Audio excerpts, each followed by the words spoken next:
last week? Unfortunately, Wes won't make it. As I say, the first impressions was it was cramp. I think he's just overstretched his hamstring. Hasn't gone into a full-blown pull yet, but I think it's we need to be mindful of that. So he won't make Wednesday, definitely. Obviously, Islam Slimani is still out injured with a groin strain. And unfortunately, Papi Mendy had to have an ankle operation. So he had that in France, and he's going to be back with us doing his rehab. But unfortunately, he had a floating bone in there that needed looking after, and he's out now till the end of the season. But Wes will be okay. He'll be back before the end of the season. Yes, as you say, it's we're hoping that precaution on Wednesday, and then we'll look towards Saturday. Okay. And Mendy, how long do you reckon that will be? Again, I think you'll have to write his season off, really. Reflections then on Atletico last week. How do you look back on it now? Is it painful to look back on the result in the game, or do you look back with a sense of pride? I need to look forward, really, in terms of the Premier League, but in terms of the Atletico game, I've already said that we have to take pride from the way we conducted ourselves as a football club, and especially, we took one of the best teams in Europe and to the end, and we can be proud of the performance. Unfortunately, it didn't quite happen. Have you spoken to the owners since the Atletico fixture? Yes, again, they were really pleased with the lads' performance, and commiserations in terms of not going any further in the competition. But any indication as to what's going to happen next season? No indication. Okay. Looking at the Arsenal game, then they've obviously lots of scrutiny about Arsene Wenger as well. What do you reckon are the chances of both you and Arsene Wenger being at their same respective clubs next season? Don't know. I think seeing the Arsenal match yesterday, I'd heard different reports about turmoil. I mean, it didn't look like that to me yesterday. There were players fighting, and they thoroughly deserved their victory in the end, although it was a close game. And they've switched to 3 at the back. That seems to have helped them a little bit. How do you go about counteracting that? Again, I'm not sure what they'll do on Wednesday night. They've got the options, whether he rotates his squad. He's got good depth in the squad, so we'll wait and see. But ultimately, we'll have to make sure that we're ready and we're at the top of our game, because it's another big challenge on Wednesday. And that Arsenal game at the Emirates last season was a pivotal game in terms of the title race. Some people thought that might be the fixture where Leicester cracked, but they didn't. What are your memories of that game last year? Yeah, they're still in that memory bank, and as you say, I remember the harsh sending off of Danny Simpson. But again, we have to look forward to this one. It's all completely different. Both sets of teams need the points for different reasons, and I'm sure it'll be a really interesting game. 37 points at the moment, 6 above the bottom 3. I heard Paul Clement say at the weekend that he thought perhaps it was going to be now between Swansea and Hull for that final relegation place. Is that fair? Do you go along with that? I've said all along, I'm not sure how many points it's going to take, and I think the weekend proved that. Teams are capable of winning games but putting points on the board. We have to make sure that we look after our own club, and we have to take each game as it comes. I know it's the old cliche, but we have to, because you're not sure what's around the corner, because the weekend, as I said, proved that. It would take a massive downturn though now for you, wouldn't it, if you were to go down? Again, it's capable, but we have to make sure that we're ready for each challenge, and Arsenal being the next, and then we move on to that after West Brom, and before you know it, the games creep up on you, so we have to be ready for it. Since the Atletico game, do you have to be wary of the players? Obviously a lot of focus was on Atletico. Do you have to be wary that the players have not taken their foot off the gas now that's over and done with? No, to be fair to the players, straight after the game and in training this week, they've been bright, and the focus is on trying to get as many points as we can from now to the end of the season. We know what's at stake, but to be fair to them, they're very focused as a group. Leo Ojo has been involved in the last couple of games. Has he spoken to you about what he wants to do in the future, about his future here at Leicester? We've not spoke about the end of the season. I've had chats with numerous of players, of which Leo is one, just to make sure that it's always hard when players haven't played a lot, and it's just mainly keeping them on their toes, keeping them ready, because as you say, you never quite know when your chance is going to come. Have you noticed a change in him though? Now he's back involved. Does he seem more buoyant around the place? Well, I think Leo was injured for a while. That was more the biggest change of him being on the training pitch and then trying to give him enough game time to get up to match speed. But thankfully he is now. N'Golo Kante won the PFA award. Was that deserved, do you think? Yeah, fully deserved. I think knowing the person as well makes it extra special. Totally deserved in terms of his contribution on the pitch, but also his personality, fully deserved. Do you feel like you've had a bit of a hand in that award? Well, I suppose we've won the last 2 awards in terms of a Leicester player last season and a former Leicester player this season.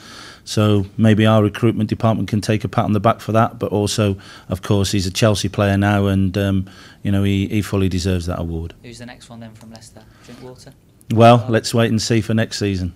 I saw a story actually by one of my written colleagues that said N'Golo, it was regarding cars that were being used by the players, and he actually suggested that he might run to training.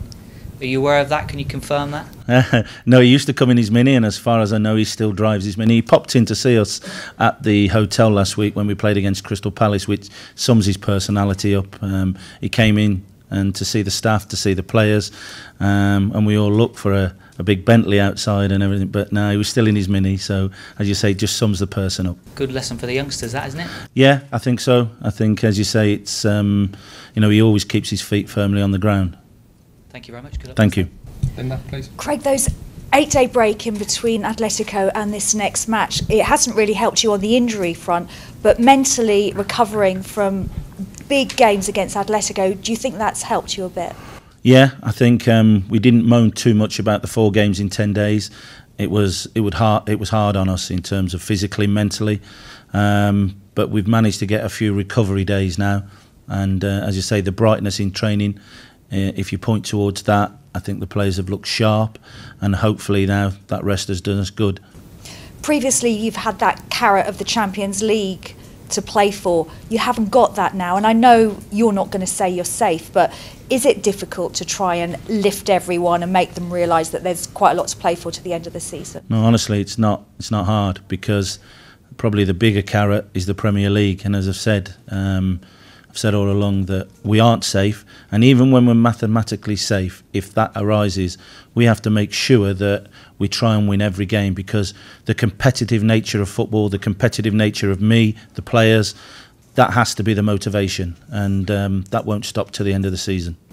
The Arsenal game last season, I know it's a year ago now or just over, but they tweeted a picture of them all celebrating in the dressing room. Do you use that as a little bit of motivation, or will the players use it as motivation going into this one? No, not really. I think it's a year gone by. I think probably some have long memories, but again, the motivation is purely to get the 3 points, and they'll be reminded of that leading up to it. And as I say, our sole focus will be on the challenge to beat a very, very good team. During the run that you've had, almost over 2 years now, Arsenal are probably the only team that you haven't actually managed to beat during that time. Is that a big incentive? Maybe that's the motivation we need then. Maybe not the photos, maybe that's we need. Wasn't quite aware of that, but now you remind me, yes. And as I say, we know we're coming up against a very talented outfit, some special players. The Emirates is, in my opinion, a very special stadium as well. So we go there. We're full of confidence, of course, in terms of the run we've been on. But we know it's a tough game. Thank you. Craig, just to go back to a few of the injuries, you may have covered it, I may have missed it. Did you mention Islam Slimani? I did. He's still got a groin strain. He hasn't been out on the pitches yet, but we're hoping to speed that recovery up and get him out on the pitches this week. And on Papi Mendy, I think, correct me if I'm wrong, he sustained the ankle problem against Arsenal here, didn't he? I think at the start of the season. Have Leicester fans got a glimpse of the real Papi Mendy? I think a glimpse probably, but in terms of the consistency, the lad hasn't had a chance to do that. So, everybody feels for him. He was training and you could tell he wasn't quite at 100%, so we pulled him out of that, sent him to see various specialists.